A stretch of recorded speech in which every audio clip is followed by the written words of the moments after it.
Hola, ¿cómo están? Bienvenidas y bienvenidos a esta nueva edición de Entrevistas CNN. En esta oportunidad para hablar de uno de los temas internacionales que han marcado la agenda en estos últimos días. Y estamos hablando de la visita del presidente de China, Xi Jinping, hasta Corea del Norte para reunirse con Kim Jong-un entre el 8 y 9 de junio, en medio de lo que ha sido una visita histórica, por lo demás la primera en los últimos 7 años que ha realizado el mandatario chino hasta este país, en medio de una alianza que llama muchísimo la atención entre estas dos naciones y que vamos a profundizar en el análisis a esta hora con Rodrigo Álvarez, profesor de Núcleo de Ciencias Sociales y Artes de la Universidad Mayor, a quien ya vamos a ver en pantalla. Muchas gracias, Rodrigo, por acompañarnos aquí en Entrevistas CNN.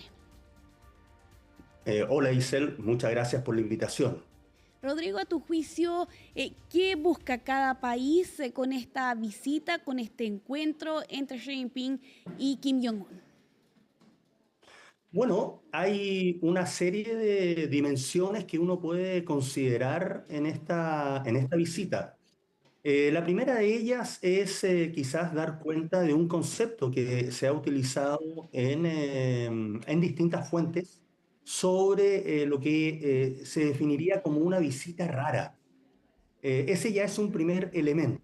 Es una primera dimensión. ¿Cómo definimos una visita rara? ¿Por qué podría conceptualizarse como una visita rara? Y ahí entonces surgen otras aproximaciones y otras formas de analizar precisamente esta visita de Xi Jinping a Kim Jong-un o del máximo representante chino a Corea del Norte.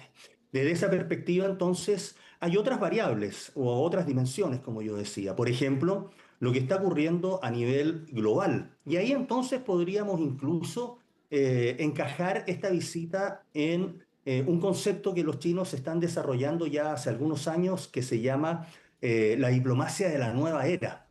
Y en esa lógica de la diplomacia de la nueva era, este tipo de acciones es parte de lo que China debe realizar.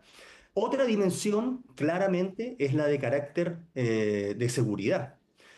Otra dimensión es de carácter político y geopolítico.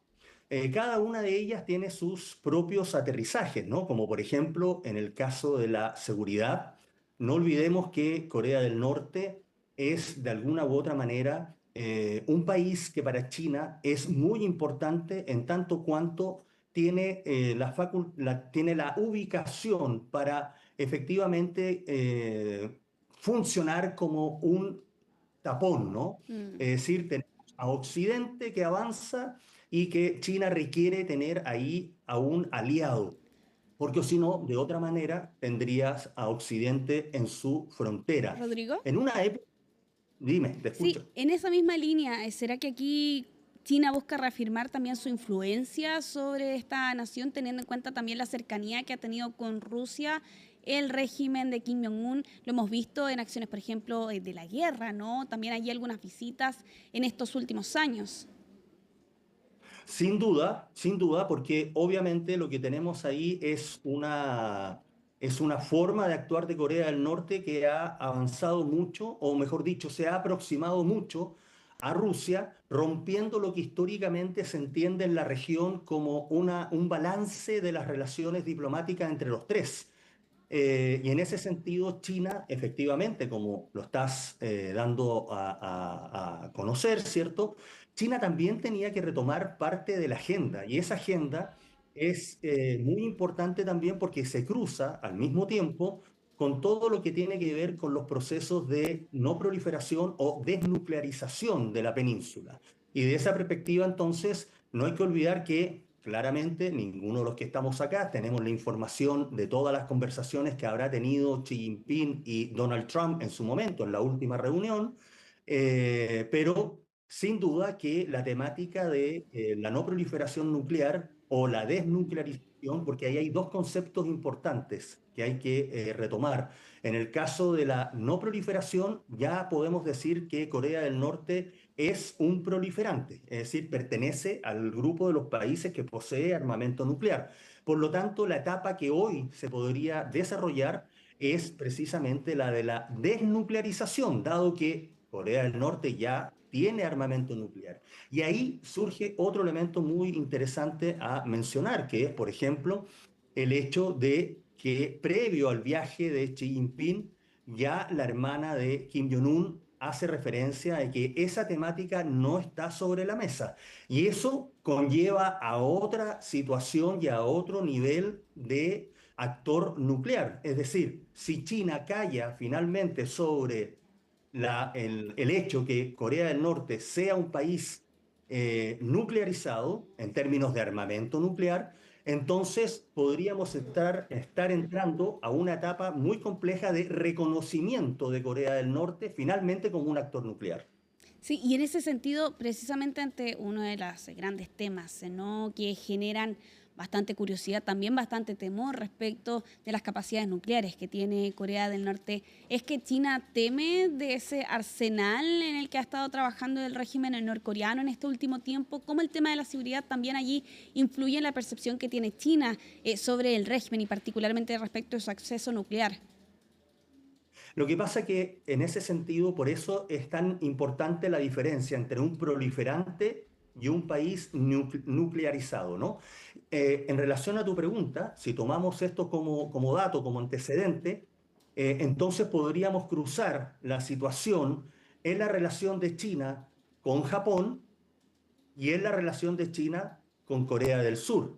Y con ello, obviamente, detrás de ellos dos, con Estados Unidos. Desde esa perspectiva, no podemos olvidar que Japón ha dado señales claras de estar avanzando en una modernización militar, más allá de su gasto, que lo ubica, si no mal recuerdo, entre el cuarto o quinto país en el mundo con más gasto en armamento, pero además declaraciones, ¿no?, con respecto de lo que es la independencia o no de Taiwán. Y Japón, por ejemplo, ha declarado abiertamente que en un caso determinado de una agresión china a Taiwán, Japón teóricamente se vería en la obligación de tener un apoyo a Taiwán.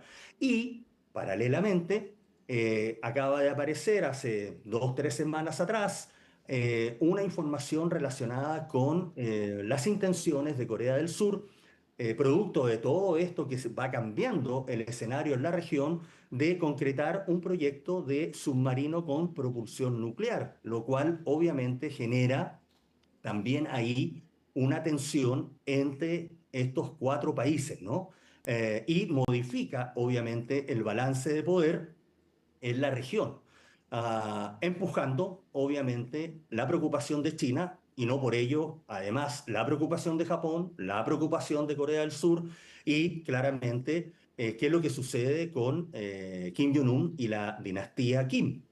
Rodrigo, respecto de la relación entre estos dos países, ¿cómo la describirías? Hay algunos analistas que plantean de cierta desconfianza se ha asumido la relación entre estas dos naciones, sobre todo en estos últimos años, y que eso ha deteriorado los lazos en este último tiempo. ¿Coincides con esa apreciación? ¿Crees que efectivamente hay una desconfianza que se ha tomado la relación entre estos dos países en el último tiempo? Y si no es así, ¿cómo definirías tú entonces los lazos que hay entre estas dos naciones? ¿Estamos hablando de Corea del Sur y Corea del Norte? China y Corea del Norte. Ah, eh, Lo que pasa es que ahí hay otras variables también, ¿no? De hecho, por ejemplo, si volvemos a la reflexión con respecto a la importancia que tiene Corea del Norte para China en términos geopolíticos y geoestratégicos, además recordando la importante función que cumplió China en la guerra de Corea, razón por la cual incluso en esta visita hubo un reconocimiento a esa acción militar de los chinos en su momento, eh, yo diría que existe una relación permanente e histórica. Ahora bien, ¿qué es lo que sucede? Lo que sucede es que en algún momento determinado la dinastía Kim se da cuenta que, en definitiva, hay un proceso internacional que la desmarca de las relaciones históricas que había tenido tanto con China como con la Unión Soviética en su momento, hoy Rusia. En ese sentido, entonces, los chinos además estaban más bien pendientes de lo que era su proceso de transformación y consolidación. Y uno podría decir que solo a partir de la llegada de Xi Jinping, que es lo que yo llamo el periodo de la resignificación, eh, Xi Jinping empieza a concretar esa resignificación de China en el contexto regional primero y en este momento a nivel internacional. Desde esa perspectiva, entonces, claro, las relaciones pasan por buenos momentos y por malos momentos. Sin embargo, hoy, precisamente, China entiende que es muy importante tener a Corea del Norte como un aliado en una lógica que además vuelve a posicionar a los grandes actores como actores en tensión permanente. Es decir, vuelvo a repetir esta idea. Al parecer, la visita de Donald Trump no tuvo los efectos ni logró los objetivos planteados previa a la misma. Y no tan solo eso, sino que además lo que se analiza en este momento es que Xi Jinping ha modificado de alguna u otra manera el centro político internacional del mundo y que lo que hace, trae a Trump a Beijing, trae a Putin a Beijing y luego entonces va a Corea del Norte a balancear nuevamente, como habíamos dicho en algún momento atrás, a balancear las relaciones de China con ese país, pensando principalmente en la importancia que tiene Claro. y además pensando, disculpa. No, sí, Rodrigo, ya para ir cerrando, porque lamentablemente el tiempo apremia, pero precisamente bajo la misma idea, ¿no?, de la figura del presidente de Estados Unidos, Donald Trump, ¿crees que Estados Unidos debe estar preocupado respecto no solo de el rol de China como esta figura y eje central en la diplomacia de esta zona del planeta, sino que también por estos acercamientos entre China y Corea del Norte? Bueno, yo creo que Estados Unidos está preocupado de hace bastante tiempo de lo que significa China. Además, de alguna u otra manera, en el periodo de Trump 1.0, Estados Unidos transparenta esa preocupación. Y en el periodo de Trump 2.0, en el que estamos viviendo ahora, la hace aún más clara, ¿no? Más directa.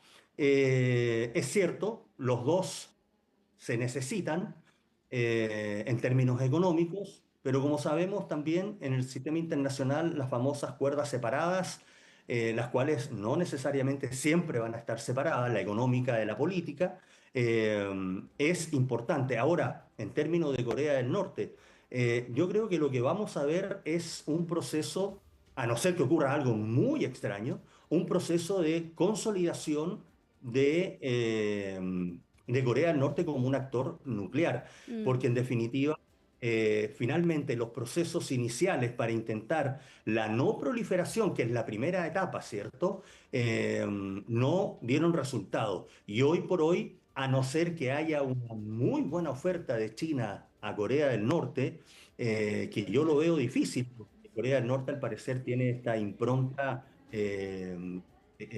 con un sello en términos Claro. de lo que es la Guerra Fría y y sigue viviendo en la Guerra Fría, entonces difícilmente pareciera ser que por producto de negociaciones vaya a deshacerse de sus armas.